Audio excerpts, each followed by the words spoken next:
Bienvenue à cette édition.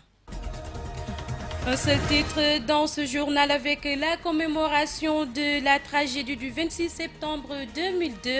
Comme depuis 15 ans, le cimetière de Kantène et le port de Ziguinchor ont été ce matin les lieux de recueillement pour se rappeler de cette nuit tragique qui a vu le Joola sombrer avec ses 2000 passagers.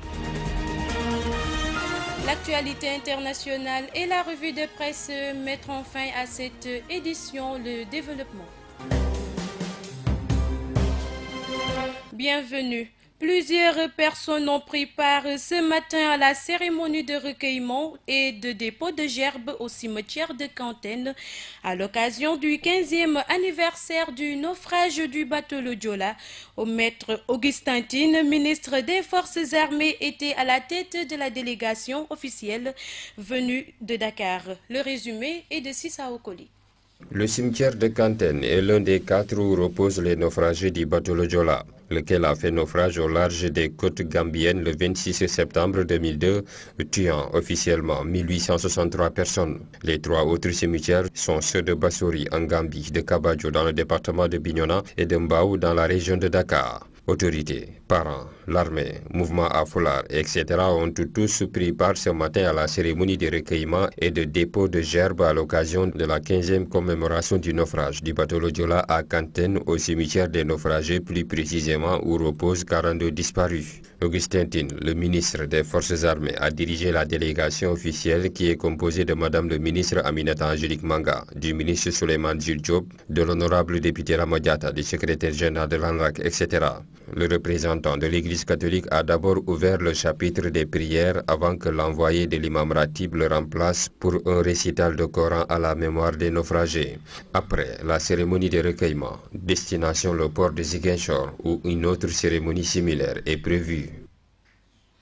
Le port maritime de Ziguinchor a abrité aujourd'hui la cérémonie de commémoration du 15e anniversaire du naufrage du bateau, sous la présence effective du ministre des Forces armées. Occasion pour Augustin Tine de revenir sur les mesures que l'État du Sénégal avait prises en faveur des familles des victimes. Il est au micro de Rokhaya Bey. L'État du Sénégal a, depuis l'avènement de ce douloureux événement, pris des mesures fortes, parmi lesquelles, je cite, le versement de la somme de 10 millions aux familles de victimes qui le désirent, le vote en 2006 de la loi sur les pupilles de la nation et l'aide mensuelle octroyée aux 800 enfants de victimes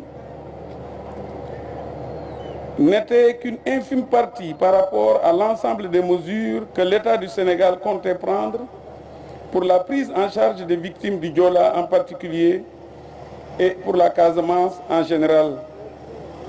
Par ailleurs, de gros efforts sont en train d'être faits en termes d'infrastructures routières, ce qui permettra dans le court terme aux gros porteurs de contourner la Gambie pour pallier les dommages liés à la durée du stationnement dans ce pays. Aussi, la grande innovation apportée dans le système d'orientation des nouveaux bacheliers par le ministre de l'Enseignement supérieur a permis de juguler la problématique liée aux flux d'étudiants venant du Sud. Le désenclavement de la Casamance demeure une priorité majeure pour Monsieur le Président de la République et cela se confirme avec le démarrage effectif des travaux du pont de Gambie depuis l'avènement de l'alternance dans ce pays frère. La réception des 2 bateaux Agen et Jambo s'inscrit dans ce cadre et a largement contribué à améliorer les déplacements de la Casamance vers l'intérieur du pays. Et souligner que c'est sur instruction de Monsieur le Président de la République que ces bateaux sont aujourd'hui à Ziguinchor. Nous restons toujours au port de Ziguinchor. Dans son discours, le président de l'Association des familles des victimes est revenu sur leurs doléances, parmi elles le renfoulement du bateau, le respect de certains engagements par l'État du Sénégal, entre autres. Pour Moussa Sissoko, le gouvernement doit apporter la lumière sur cette affaire et situer les responsabilités.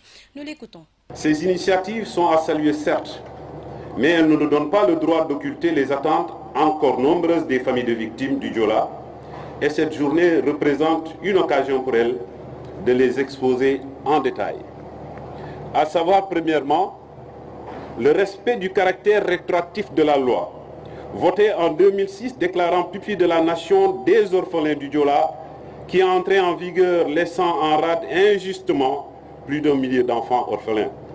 Alors nous demandons à l'État de respecter la hiérarchie des normes juridiques ou se référer à la théorie des droits acquis et des simples expectatives. Deuxièmement, le renflouement du Diola. Par respect à la vie humaine et aussi permettre à nos chers parents disparus d'avoir une sépulture digne. Troisièmement, que toute la lumière soit faite sur le Diola, afin que les responsabilités soient situées et sanctionnées pour éviter que la disparition de plus de 2000 victimes soit versée dans le compte de pertes et profits. Quatrièmement, le vote d'une loi instituant le 26 septembre, journée des patriotes, ou du souvenir aux naufragés du Diola. Mesdames, Messieurs, dans cette nuit du 26 au 27 septembre 2002, nous avons perdu plus de 450 élèves et étudiants. C'est toute une génération de jeunes qui auraient pu servir notre nation et notre continent. C'est pourquoi, au regard des difficultés d'orientation que rencontrent généralement nos bacheliers, nous lançons un appel en faveur du renforcement de la capacité d'accueil de l'université Assane Seck et de l'amélioration des équipements pour leur permettre d'étudier dans de très bonnes conditions. GMS FM à Bignona, ici pour parler de toute autre chose. 12 personnes, des enseignants et étudiants séjournent actuellement en France pour des échanges d'expériences dans le cadre du partenariat entre le conseil départemental de Bignona et la Savoie. Les questions liées au développement durable et à l'éducation sont au cœur de ce séjour. Le reportage est signé Lamine Badiane. Depuis son installation à la suite des élections locales de 2014, le conseil départemental de Bignona a catégorisé ses interventions en faveur de la population. Parmi les actions prévues à court, moyen et long terme figurent en bonne place la protection de l'environnement et la formation des jeunes. Cette volonté a été matérialisée à travers la tenue du Forum Climat et Forêt en février 2016. À la suite de cette rencontre, des projets allant dans ce sens ont démarré avec l'appui de la Savoie, son partenaire stratégique. Dans le cadre de ce partenariat avec le pays de Savoie solidaire, il est prévu des échanges entre acteurs des deux parties dans le domaine de la protection de l'environnement, mais aussi dans le secteur de l'éducation, entre autres. Et chaque année, des enseignants et élèves français viennent à Bignona et vice-versa, suivant un programme éducatif dans différentes disciplines. Ainsi, suite à l'accueil des enseignants de la 4e génération créée en mai de la Savoie et des graphistes pour la réalisation du 2e volume Sort de ta bulle à Bignona entre mars et avril 2017, le conseil départemental de Bignona, dans le cadre de ce partenariat entre les deux entités, vient d'envoyer une délégation de 12 personnes en France pour des échanges d'expériences. Il s'agit de 8 enseignants de l'élémentaire, 2 professeurs d'art plastique et 2 étudiants du lycée technique agricole Émile Badiane pour un stage en BTS. Suivant les orientations et recommandations du Forum Climat et Forêt, tous travaillent sur les thématiques de l'environnement et du développement durable. Lamine Badiane, Bignona, pour le groupe Média du Sud. L'actualité internationale, le Tchad sur la liste noire américaine visée par le décret migratoire interdisant de façon permanente le franchissement des frontières américaines aux ressortissants de 7 pays. 3 Israéliens ont été tués en Cisjordanie ce matin dans une colonie juive. En France, Emmanuel Macron va dévoiler ses plans de réforme de l'Europe devant des étudiants de la Sorbonne à Paris. À partir du 18 octobre, les Tchadiens ne pourront plus poser le pied sur le territoire américain. La Maison-Blanche a annoncé la liste des pays visés par le décret migratoire, interdisant de façon permanente le franchissement des frontières américaines aux ressortissants des 7 pays.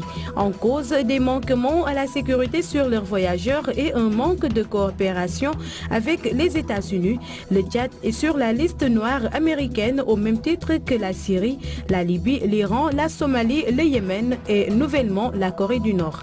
Le Soudan, l'un des 6 pays musulmans visés par le précédent décret, a en revanche été retiré de la liste. En Israël, 3 Israéliens ont été tués et un autre a été grièvement blessé ce mardi dans la colonie juive de Har Adar en Cisjordanie. Un Palestinien armé a commis cette attaque en tirant sur les forces de l'ordre israéliennes. Selon un communiqué de la police, l'assaillant a été blessé puis il est décédé de suite de ses blessures. En France, une semaine après son discours à New York devant l'Assemblée générale de l'ONU, Emmanuel Macron va dévoiler ses plans de réforme de l'Europe. C'est devant des étudiants de la Sorbonne à Paris que le président français doit faire part de ses propositions pour refonder l'Union européenne. Il doit présenter des mesures emblématiques et ses chantiers de réforme sur la sécurité, la défense, le numérique, le climat, mais aussi et peut-être surtout sur le dossier migratoire, économique et social. Voilà qui met fin à cette édition. Merci de l'avoir suivi. Merci à toute l'équipe technique et rédactionnelle de GMS FM, gms.sn également. Amis auditeurs, nous vous retrouvons demain, même heure, même fréquence. Et d'ici là, portez-vous bien, restez avec nous, car tout se passe ici.